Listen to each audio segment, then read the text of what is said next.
नदी के पानी से साबुन लगाएंगे तो फेना कम करेगा और सरफ घोल देंगे तो फेना ज्यादा कर 10% क्या होना चाहिए, मॉइस्चराइजर या नमी होना चाहिए और उसमें नमक की मात्रा होनी चाहिए। कई कई को साबुन लोढ़ा ऐसा होता है। साबुन का झाग से आंख काहे पर आता है।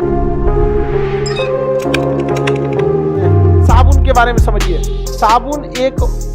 साबुन जो होता है ये वसा का बना होता है। किसका वसा होता है? तो एक वसीय अम्ल होता है। किसका? सोडियम का। तो लिख रहा है सोडियम और पोटेशियम का क्या होता है? वसीय अम्ल। सुनिए ध्यान से, सोडियम और पोटेशियम में हम लोग वसा मिलाते हैं, यानी चिपचिपा पदार्थ, डालडा घी की तरह वसा, और ये ए ग्रेड का वसा होता है।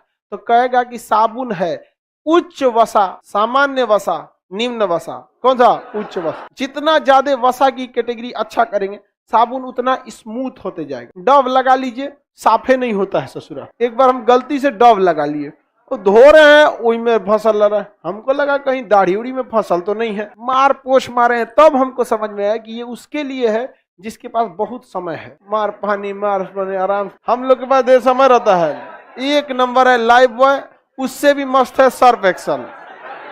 एक नंबर है घड़ी और सर्फ एक्सल। नहाइए एकदम जबरदस्त होगा। चलिए अब ध्यान से समझते हैं।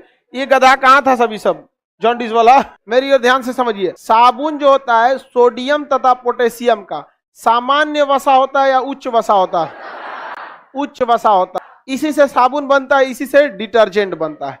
साबुन और डिटर्जेंट में कुछ अंतर होता है। साबुन को हम लोग क्या कहते हैं, मतलब साबुन झाग देता है, जबकि उससे ज्यादा झाग डिटर्जेंट देता है। तो ज्यादा झाग चाहिए तो किसका प्रयोग करें? डिटर्जेंट। जो सरफ बोलते हैं आप लोग, वो ज्यादा झाग देता है, और साबुन क्या होता है? कम झाग। पानी में अगर हार्डनेस ज्यादा है, आपको पढ़ा दिए हैं कठोर जल में सोडियम तथा मैग्नीशियम के, कैल्शियम तथा मैग्नीशियम के बाइकार्बोन। तो कठोर जल में साबुन झाग नहीं देता, लेकिन डिटर्जेंट झाग दे देता है।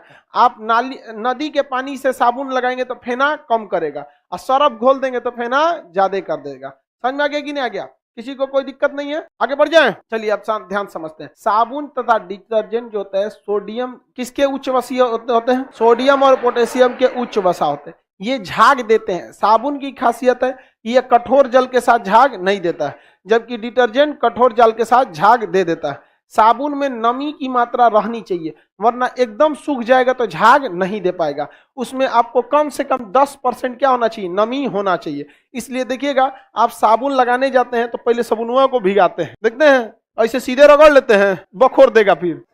अब आप लोग अच्छा साबुन से नहाते होंगे तो नहीं बखोरता होगा। हमारा तो सर्फ एक्सल रहा था, पहले उसको भिगाएंगे नहीं तो हमें बकोटने वाला निशान बनल रहता है, बकोट लेगा इसे, तो उसको बकोट लेता है। 10% क्या होना चाहिए? मॉइस्चराइजर या नमी होना चाहिए। समझ में आ गया कि नहीं आ गया? कितना होना चाहिए? 10% नमी हो जाना चाहिए, नहीं तो वो आपका साबुन जल्दी घुलेगा नहीं। और उसमें नमक की मात्रा होनी चाहिए। नमक नहीं रहेगा ना तो जल्दी घुलवे नहीं करेगा, साबुन जल्दी घुलता नहीं है। तो नमक की मात्रा से पिघलने में साबुन को आसानी होती है। कई कई को साबुन लोढ़ा ऐसा होता है, पिघलवे नहीं करता है। और कई को जैसे पियर्स लगता है खाने के लिए भी दिया है गल के क्या हो जाता है? खत्म हो जाता है। देर तक नहा लीजिएगा तो नहाते के दौरान खत्म हो जाएगा। तो उसमें नमक की मात्रा क्या हो जाता है? ज्यादा हो जाता है। अगर झाग की मात्रा बढ़ाना है तो उसमें क्या मिला देते हैं? रेजिन। झाग की मात्रा बढ़ाना है तो रेजिन। रेजिन क्या करता है? झाग बढ़ा देता है। इसके झाग को माइसेन कहते हैं। क्या कहते हैं? माइसेन। माइसेन कहते हैं। इसके झाग को क्या कहा जाता है? माइसेल। माइसेल कहा जाता है। इसके झाग को माइसेल। माइसेल लिख दिए क्या? माइसेल कहा जाता है। बताइए झाग देने के लिए क्या मिलाते हैं? रेजिन। नमी कितनी होनी चाहिए? 10% होनी चाहिए इसमें। बताइए अगर इसमें नमक नहीं रहेगा तो जल्दी घुलेगा? जल्दी घुलाने के लिए किसका प्रयोग? हाँ, नमक मिलाएंगे, जल्दी घुलेगा नमक से। ज्यादा झाग देगा? रेजिन। झाग को क्या कहते हैं? माइसेल। झाग को क्या कहते हैं? माइस। अब कुछ कुछ साबुन का झाग बड़ी जल्दी सूख जाता है। झाग क्या हो जाता है? जल्दी ही सूख जाता है। जैसे आप अपना लाइफ बॉय लगा के तनी देर छोड़ दीजिए, क्या हो जाएगा? सूख जाएगा। फेस वॉश लगा के डाल देंगे तो क्या हो जाएगा? सूख जाएगा। तो साबुन को बहुत जल्दी नहीं सूखना चाहिए, थोड़े देर में सूखना चाहिए। तो उसमें गिल्सराल मिला देते हैं। क्या मिलाते हैं? गिल्सेरॉल। बताइए देर सूखने से रोकता है गिल्सरॉल। इसमें सल्फोनिक एसिड के वजह से आंख परपराने लगता है। समझा गया कि नहीं आएगा? साबुन का झाग से आंख काहे परपराता है? Sulphonic acid. किसकी वजह से? सल्फोनिक एसिड प्याज में भी पाया जाता है। प्याज में भी सल्फोनिक। तो सल्फोनिक एसिड के कारण आंख क्या हो जाने लगता है? परपराने लगता है। वही जो बोलिए परपराने, छरछराने लगता है, लहरने लगता है, जो बोलना है आप बोल सकते, समझ में कि जलन देने लगता है। सीबीएसई वाला भी कुछ बोलता ही होगा।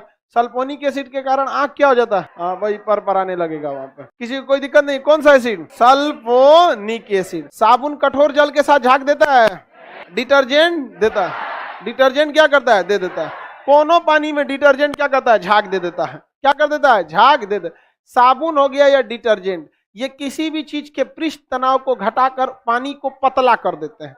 पृष्ठ तनाव को घटाकर पानी को पतला कर देते हैं। साबुन या डिटर्जेंट पृष्ठ तनाव को बढ़ाते हैं कि घटाते हैं? घटाने से पानी क्या हो जाता है? पतला, और एकदम गहराई तक बकोट बकोट के, खखोर खखोर के क्या करता है? निकाल देता है।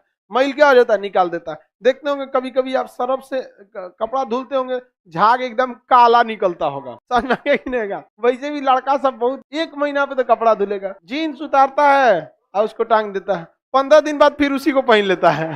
सही है कि नहीं है भैया? क्योंकि सास भी कभी बहुत सब हम लोग भी करके गए हैं लोग। आदमी जब महीना के लास्ट में देखता है, ई नहीं कि साफ कौन है, कम गंदा कौन है, ओकरे पे काम चला। साफ भाड़ में गया यार, साफ के लिए इतना। अब महिला सबको ये सबसे दिक्कत है, पढ़ाई भाड़ में गिलो, पहले साफ सफाई, पहले क्या होना चाहिए? साफ सफाई होना चाहिए। आगे बढ़ जाए, आगे बढ़े।